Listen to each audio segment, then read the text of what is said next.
He had been alone in his room, the small metal walls humming softly with the sound of the station's life systems. The outpost was quiet at this hour. Most soldiers were asleep or on rotation duty. The lights were dim, set to human night cycle, and the human engineer sat on the edge of his narrow bed, reviewing maintenance logs on a handheld screen. He did not hear the door open. The first sign something was wrong was the change in the air. The pressure shifted just a little, like the room had taken a breath. He looked up. She was standing there. She was tall, taller than most humans, with smooth, pale blue skin that reflected the low light. Her eyes were large and dark, shaped differently than a human's but focused clearly on him. She wore layered garments made of thin, glowing fabric, clearly not designed for human environments. They stared at each other. Before he could speak, before he could even stand, she calmly stepped further into the room. The door slid shut behind her with a soft mechanical sound. Then, without fear or hesitation, she reached up and removed the outer layer of her clothing.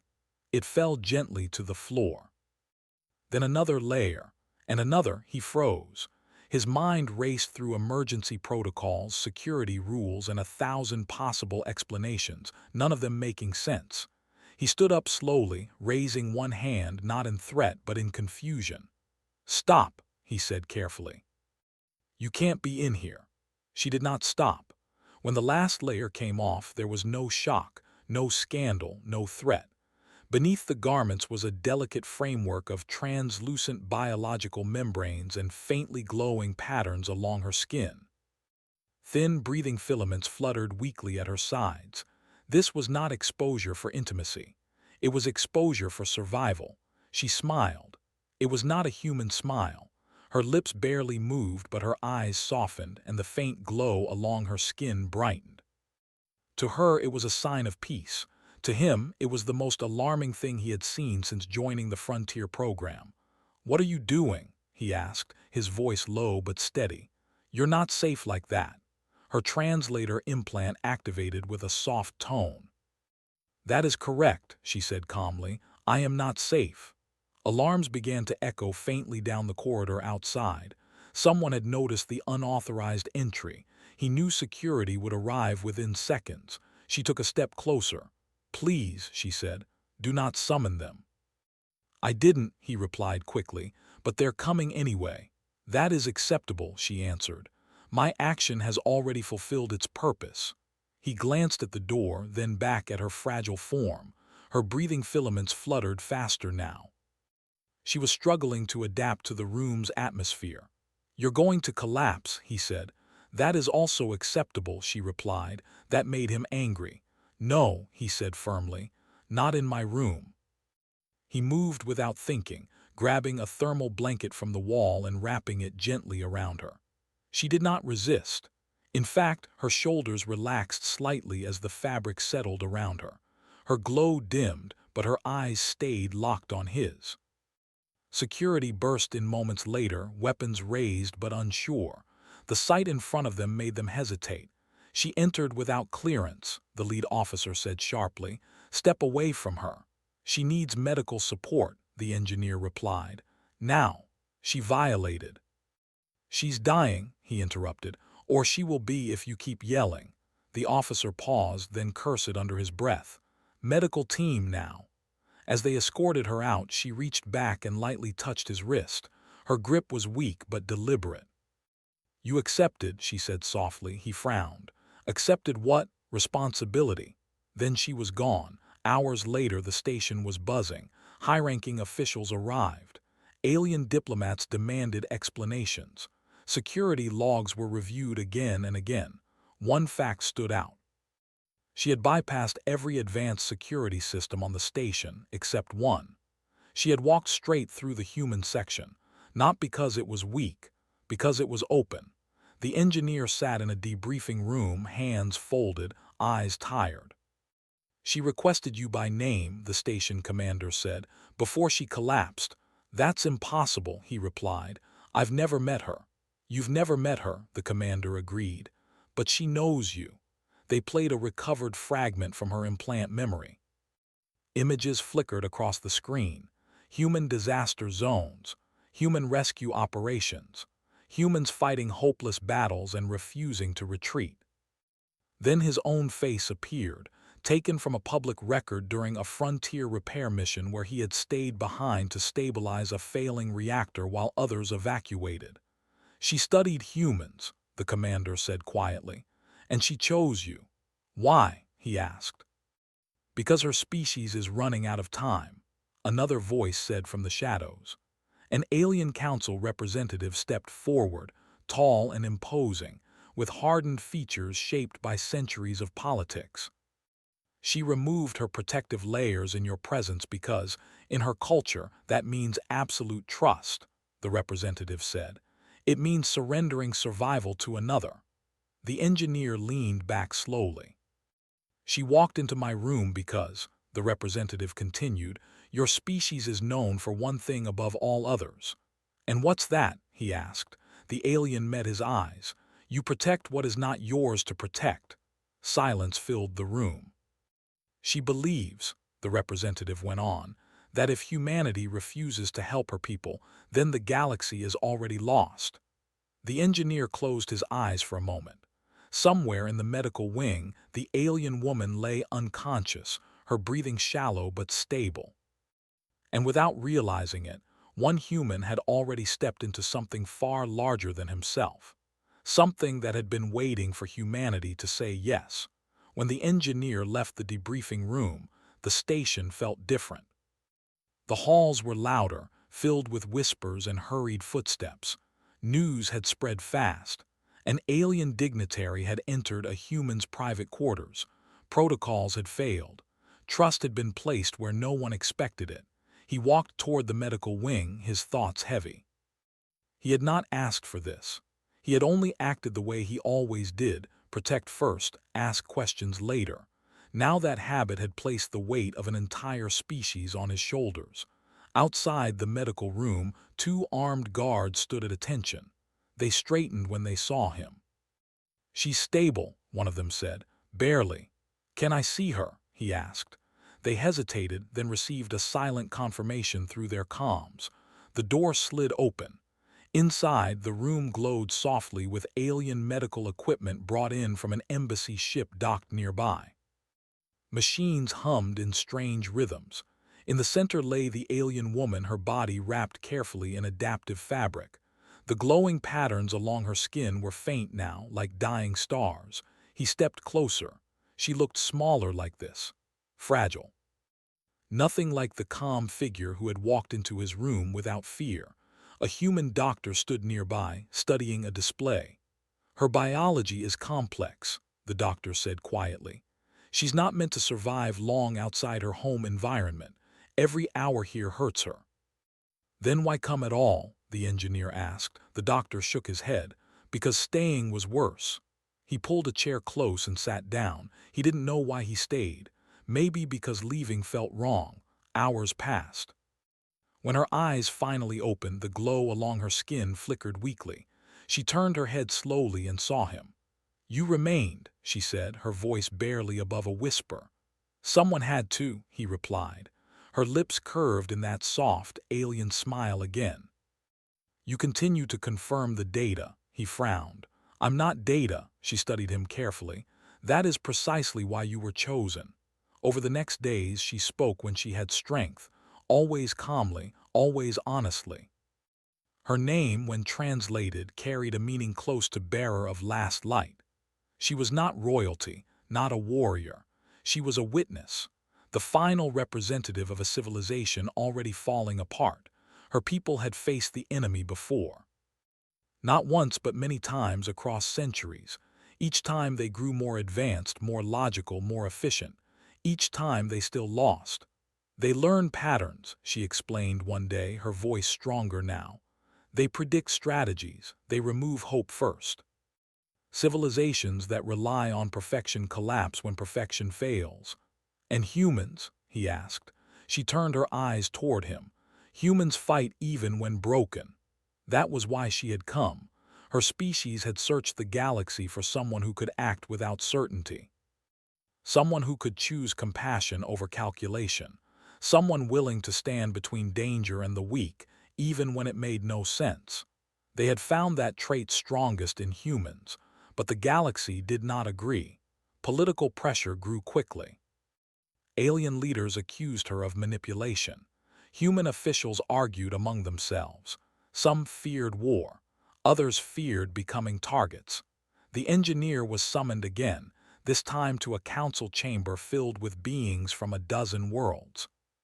"She endangered herself and your station," one alien delegate said sharply. "This was reckless." "She made a cultural appeal," a human diplomat replied. "One we didn't understand." "She exploited human emotion," another voice added. The engineer stood silently until they noticed him. "You," the delegate said, "did you know the consequences of accepting her gesture?" "No," he answered truthfully. "I just knew she needed help." Murmurs filled the chamber. "That is the problem," the delegate snapped. "You act without seeing the full picture." He looked around the room, at the powerful beings, the advanced technology, the endless calculations. "Maybe that's why she didn't come to you," he said quietly. Silence fell. The alien woman was brought in days later, supported by adaptive equipment. She stood before the council, weak but steady. "I did not come to command," she said.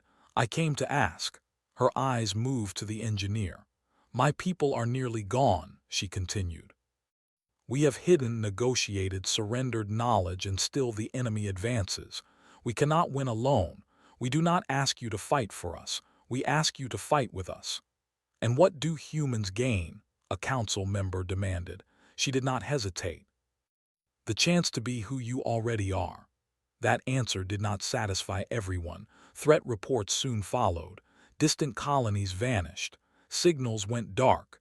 The enemy was no longer a story from alien history. It was coming. Human fleets were not the largest, not the most advanced. But they were flexible, adaptable, messy in ways no algorithm could predict. The engineer was assigned to a joint task force, not because of rank, but because she trusted him, because she had placed her life in his hands first. As ships prepared, she stood beside him in the hangar, watching human crews move with controlled chaos. "They are afraid," she said softly. "So are we," he replied. "Yet they move forward," he nodded. "Fear doesn't stop us, it just reminds us what matters." When the first engagement came, it was brutal. Alien fleets collapsed under precise, overwhelming force. Human ships took damage, lost systems, broke formation, and kept fighting. The enemy adapted quickly. Humans adapted faster. Improvised tactics, sacrificial maneuvers. Rescue missions launched in the middle of battle. Things no logical system would allow. The engineer watched from command as human pilots disobeyed orders to save alien crews, as mechanics patched ships with scrap, as medics treated anyone they could reach, regardless of species. The alien woman watched too, tears forming along her glowing eyes. "This is why," she whispered. "The cost was high, too high, losses mounted. Even human resilience had limits.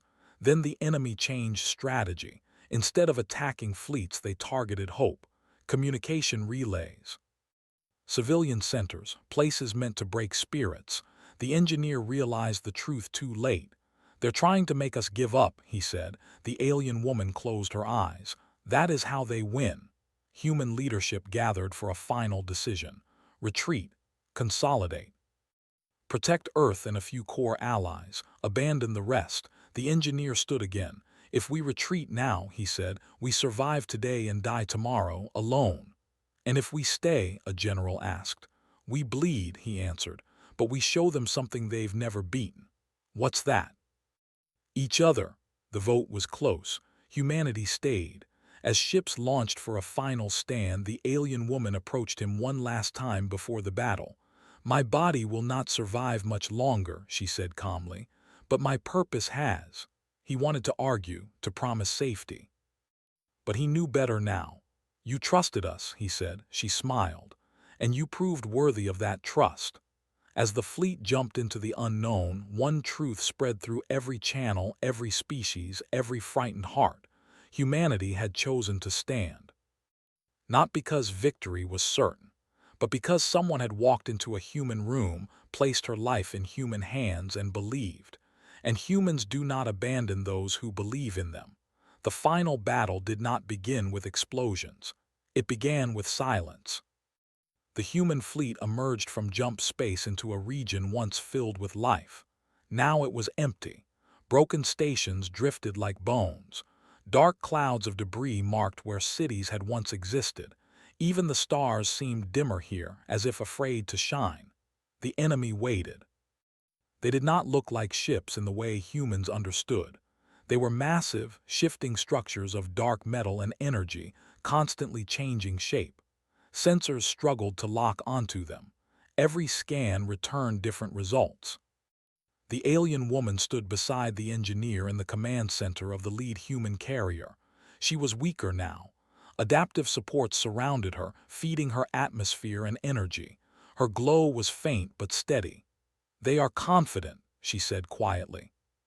"They should be," the engineer replied. "They've beaten everyone else." "Yes," she agreed, "but never like this." The enemy moved first. A wave of energy surged forward, precise and devastating. Allied fleets formed tight defensive patterns just as they always had. And just as always, those patterns failed. Ships vanished in flashes of light. Shields collapsed. Perfect formations shattered. Human ships broke formation immediately. Some commanders would have called it chaos. To humans, it was instinct. Small craft darted forward, drawing fire. Larger ships turned sideways to shield damaged allies. Rescue vessels launched even as weapons fire tore through space. The enemy hesitated. They adjusted their targeting, recalculated priorities, shifted strategies. Humans changed again. They overloaded engines to ram enemy structures. They vented entire compartments to save reactors. They used debris as cover. They did things that made no sense to a mind that expected self-preservation above all else. "Enemy response time is increasing," a human analyst reported. "They're confused." The engineer leaned forward. "Keep pushing." Losses were heavy. Names filled casualty lists faster than they could be read. Every human ship carried scars within minutes. But the fleet did not break. The alien woman watched the battle unfold, her eyes wide. "They are not trying to win," she said softly. "No," the engineer replied. "We're trying to hold. Hold long enough for something new." Deep within enemy territory, a small group of human ships slipped past the main engagement. Old freighters, retrofitted miners, ships no advanced fleet would bother tracking. They carried refugees, scientists, engineers, and one desperate plan. The enemy realized the threat too late. A massive structure turned, unfolding like a living thing, and fired a concentrated beam toward the escaping group. The lead human ship took the hit. It did not explode. Instead, it burned. Systems failed one by one. Hull plates peeled away, but the ship stayed in place, drifting directly into the path of the beam, blocking it with its own body. "Why is it not retreating?" the alien woman whispered. "Because there are people behind it," the engineer said. The ship finally broke apart, but the beam lost coherence. The smaller ships escaped. The enemy adapted again. They stopped focusing on human ships. They targeted the alien woman. A focus strike tore through the carrier's shields, punching deep into its structure. Alarms screamed. The command center shook violently. "She's the symbol," the engineer realized. "They think if they remove her, we'll lose hope." Medical teams rushed to stabilize her as systems failed around them. Her breathing filaments fluttered weakly. Her glow dimmed. She looked at him, calm even now. "This was always the outcome," she said gently. "My people did not expect survival, we expected meaning." "No," he said firmly, "we're not done yet." He opened a channel to all human ships. "They think hope lives in one person," he said. "Show them how wrong they are." Human response was immediate. Every damaged ship that could still move turned toward the carrier. Pilots pushed failing engines beyond safety limits. Crews rerouted power from life support to shields. Alien allies saw it and followed. For the first time in its existence, the enemy faced something it could not calculate, a wall of defiance. The combined fleets surged forward not to attack but to protect.